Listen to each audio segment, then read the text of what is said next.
Hace unas semanas grabé un video aquí sobre los despidos abruptos en la historia de la Fórmula 1. En un momento dado, creo que incluso fue en la apertura del video, se me ocurrió una idea. Ya con la cámara grabando. ¿Y si grabáramos un video sobre pilotos olvidables de la historia? Esos nombres que pasaron, que no dejaron ningún récord, ninguna marca, ningún registro, prácticamente, salvo su inscripción. No hicieron nada digno de mención. Y por eso mismo no te acuerdas de ellos. Pues bien, hoy, al estilo Indiana Jones, haremos una inmersión arqueológica, una investigación para hablar de 10 pilotos olvidables de la historia. Muy diferente de lo que solemos hablar aquí sobre récords, grandes historias, alguien que prácticamente hizo llover. Estos pilotos de hoy pasaron casi como un rumor, un chisme. Nadie los vio, nadie sabe a dónde fueron. Hoy vamos a hablar de los olvidables aquí en Splash and Go. Vamos allá.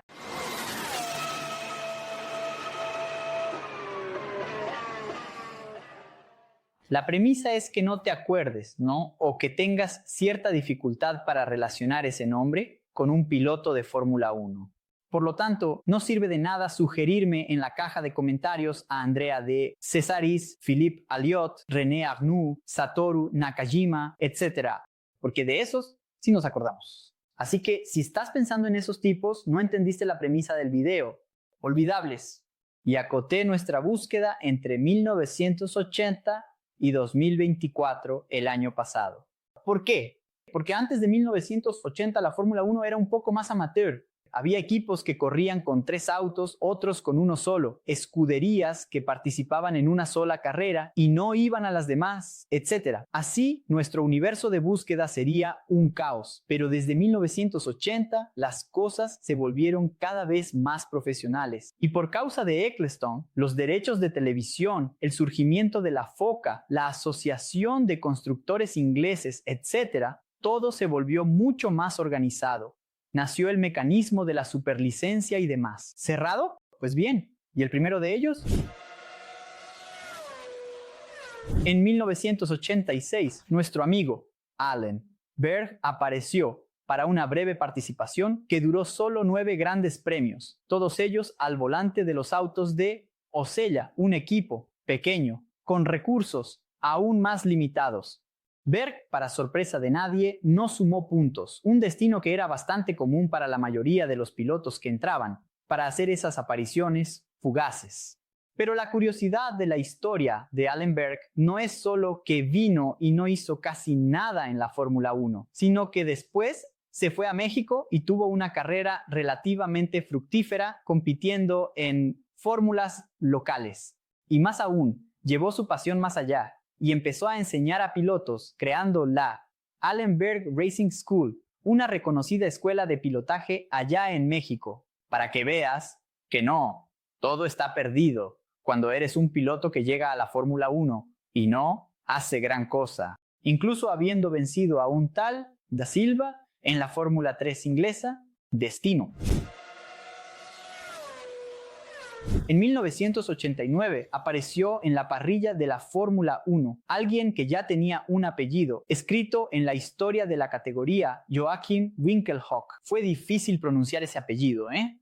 Tenía un hermano que ya había corrido, Manfred, a quien él intentó seguir entonces sus pasos, apodado Smoke, porque siempre estaba con un cigarro en la mano. Aquí en Brasil, la gente de mi familia al menos lo llamaría chimenea. Tuvo un paso modesto por los autos de la también discretísima AGS, pero que además fue desastroso. Fueron 7 intentos de poner el auto en la parrilla y 0 largadas en la cruel y también divertida época de la preclasificación. La Fórmula 1 en esa época era brutal y algunos equipos viajaban toda la temporada a los grandes premios y no lograban poner el auto en la parrilla. A veces también porque no querían. Ya conté la historia de la era de la preclasificación en este video aquí, enlace en la descripción. Pues bien, 7 intentos, 0 largadas y Smoking Joe, sí apodo de Winkelhock, fue entonces a correr con autos de turismo, donde ahí sí obtuvo resultados. ganando carreras en el BTCC, que es el British Touring Car Championship, campeonato de autos de turismo de Inglaterra, y en el DTM, la estoica alemana. Un talento que en la Fórmula 1 tuvo su espacio, no tiene espacio en tu memoria, pero mira qué interesante. Este apellido puede haber hecho pam en tu cabeza, porque su sobrino, hijo de Manfred, su hermano, apareció en la Fórmula 1 en 2007 y lideró la carrera. Winkelhock o Winkelhock, tal vez digan algunos con más fluidez en alemán, puso un auto de la Spiker. Quizás de la Spiker tampoco te acuerdes. En la primera posición en Nürburgring, para que veas que aquí no hay miseria, para que veas que aquí no hay miseria. También en 1989 encontramos a Pierre-Henri Raffanel y su historia en la Fórmula 1, y otra de esas historias que parecen haber salido de un libro de récords extraños, porque intentó clasificarse con autos de Larousse, Coloni y Joe en 17 oportunidades, logrando largar en una sola ocasión de manera solitaria. Y esa carrera no fue cualquier carrera, fue el Gran Premio de Mónaco de 1989 con el auto de Coloni, pero al menos pudo decirles eso a sus nietos. El único Gran Premio en el que alineé el auto en la parrilla fue la joya de la corona de la Fórmula 1. Y para mostrar que a veces la categoría puede ser brutal, incluso con pilotos con cierto talento, después tuvo 14 participaciones en las 24 horas de Le Mans y se convirtió en piloto de pruebas oficial de Bugatti, batiendo varios récords de velocidad máxima con el modelo Veyron. Ahí está una trayectoria interesante y veloz. El inicio de los años 90 vio la parrilla de la Fórmula 1 saturada. El fin de la era del turbo había reducido los costos para fabricar motores. Y antes de que todos los fabricantes abandonaran lo que estaba implosionando, que era el Grupo C, la escalada de costos en la Fórmula 1 aún no había comenzado. Así que muchos equipos, varios de ellos sin condiciones, la preclasificación seguía ocurriendo. Y los autos en la parrilla, con más aspecto de Fórmula 3, Fórmula 3000, no sé, eran el pan de cada día. Que lo diga. Entonces, usted que seguramente no se acuerda del nombre de Claudio Langes, quien corrió para Eurobrun en 1990. 14 preclasificaciones o incluso clasificaciones, y ni una sola vez vio la luz verde en ese entonces, la luz verde en la parrilla de salida. Pero tampoco lo culpo en este caso de 1990, porque Eurobrun, según cuenta Roberto Moreno, quería quedarse con el dinero de los pilotos que traían sus patrocinadores y no alinearse en la parrilla, porque alinearse en la parrilla significaba gastos, neumáticos, combustible, piezas de repuesto, mecánicos, etc. Por eso comento que algunas no querían exactamente correr. Sabemos que el apellido abre puertas para los pilotos en la Fórmula 1, y David Brabham, a quien entrevistamos aquí, logró hacer 2 temporadas completas en 1990 y 1994. Pero David, como muestran los resultados, tanto en la Fórmula 1, con lo que logró hacer con 2 autos malos, como después fuera de ella, era un buen piloto.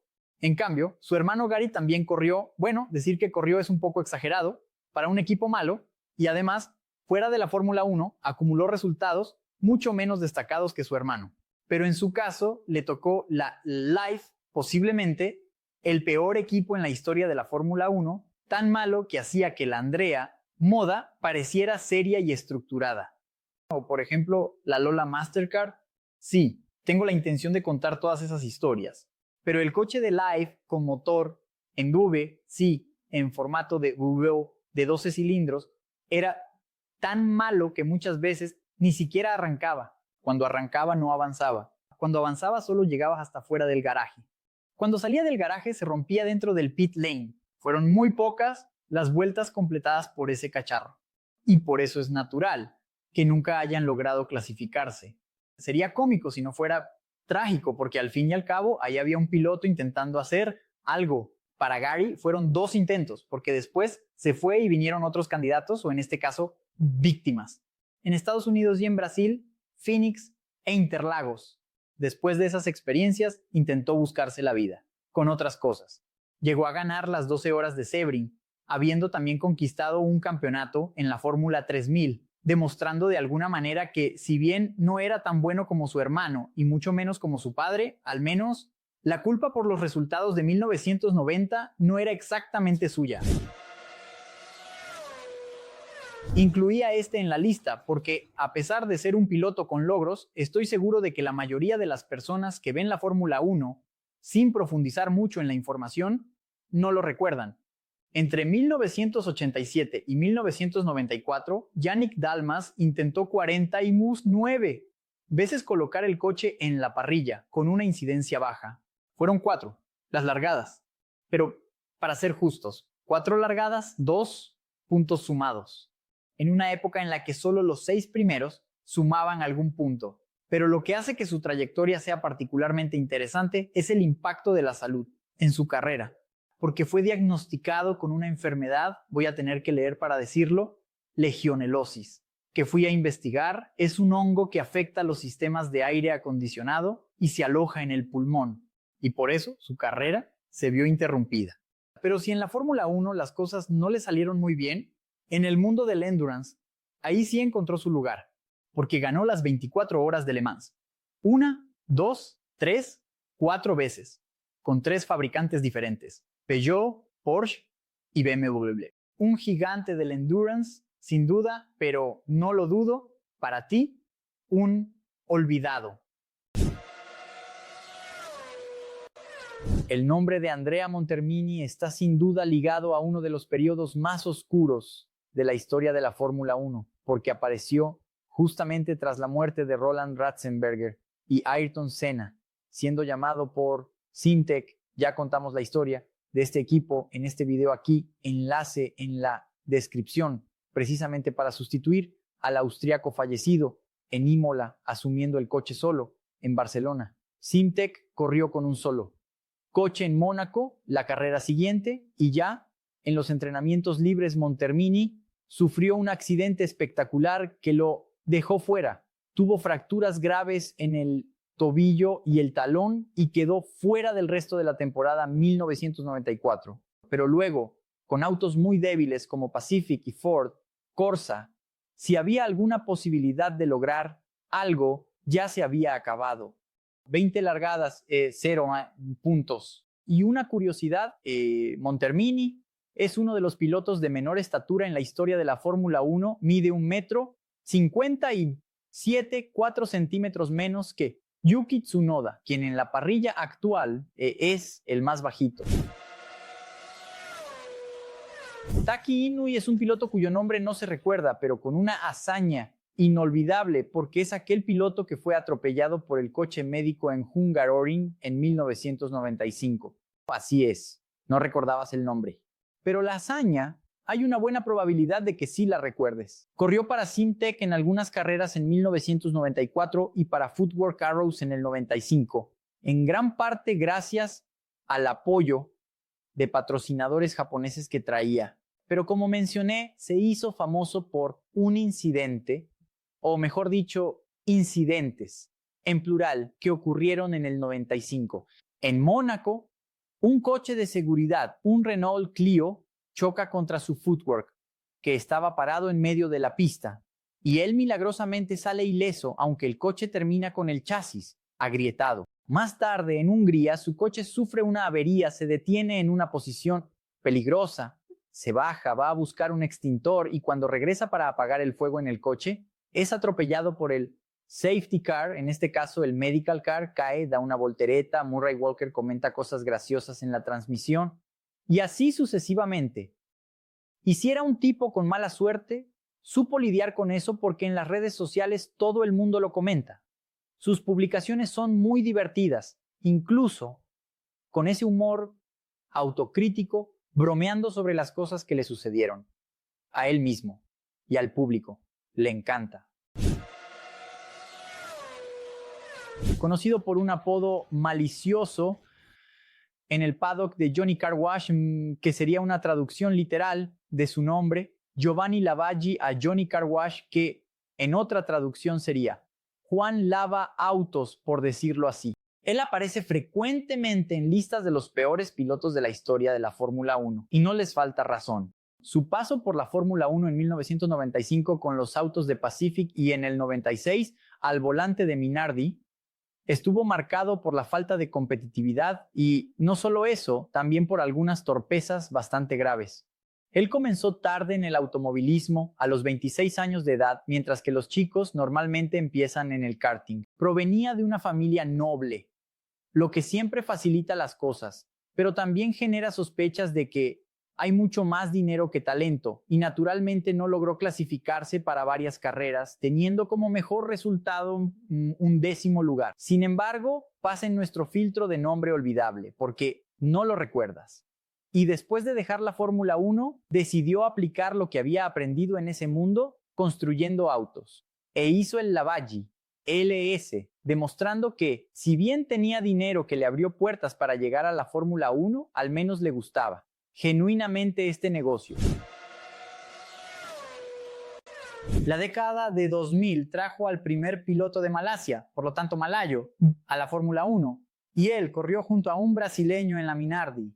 Tarso Márquez y Alex Young formaban la dupla del equipo, que ya no era más de Giancarlo, pues había sido vendido a Paul Stoddard.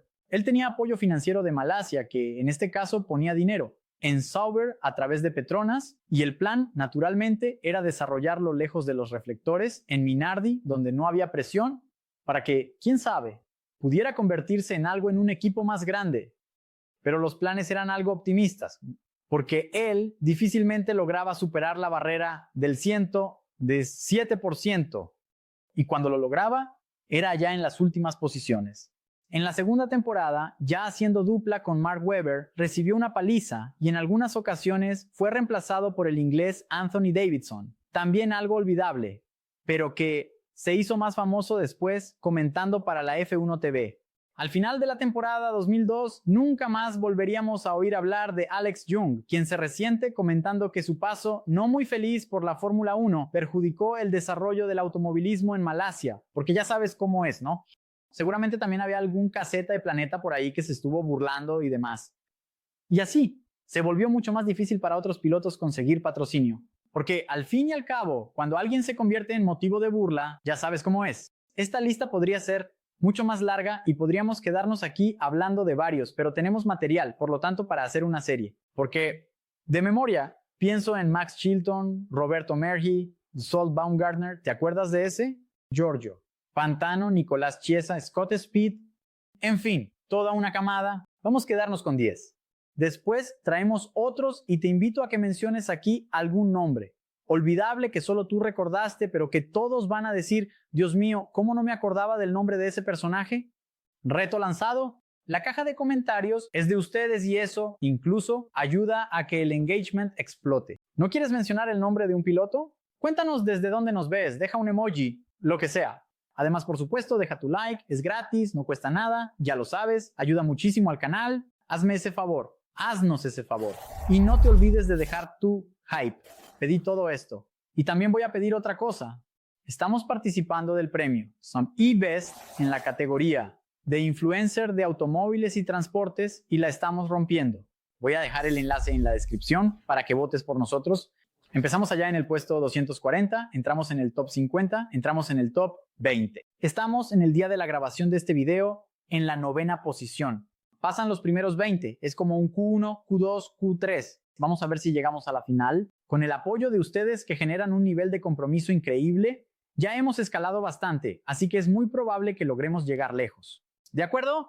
Así que, para no perderte nada de lo que hacemos por aquí, tenemos canales de notificación, Instagram, Telegram y WhatsApp, además de nuestras redes sociales. Así que aquí te dejamos los usuarios, donde hay contenido todo el tiempo, Instagram, Twitter, Threads y TikTok. Trato hecho, eso es todo. Gracias y un fuerte abrazo.